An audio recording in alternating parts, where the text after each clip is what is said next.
Nik esango nuke, estatu batuetan gertatzen ari dena, endogeno da, han gertatzen ari dena, eta berez ez da Euskal Herrian eman behar olako kasuak.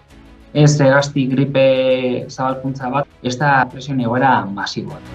Hor gertatzen dena da, 2022tik, bitzela hegazki gripe bat pairatzen, nahiko indartsua, eta momentuz jarraitzen dela. Gertatzen ari dena da, batez be, presioak biderkatzen ari direla, lehen ordaintzen ziren $2,5, gero $5, orain leku batzutan $10, $15 hori, amaikoa.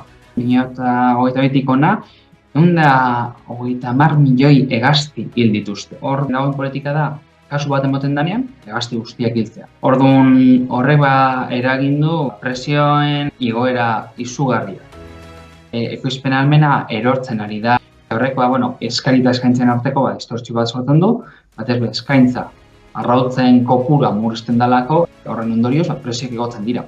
Nahiz eta arrautu gutxi egon, eskaria mantentzen da, nahiz eta presioa mantentzen da eskari hori, eta orduan, hainbat supermerkatuetan mugatu dute erosi daitezkeen arrautz kopurua. Badago beste faktore bat dela izua.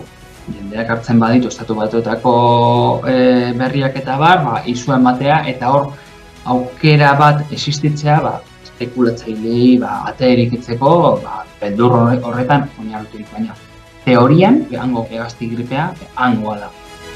Ez dago hainbesteko menpekotasunik atzerritik, autohornikuntza?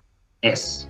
Horretarako beharko litzateke ekoizpen askoz handiago bat, baina bai, bertoko ekoizleek, hein handi batean, bertoko merkatuak asetzen dutela.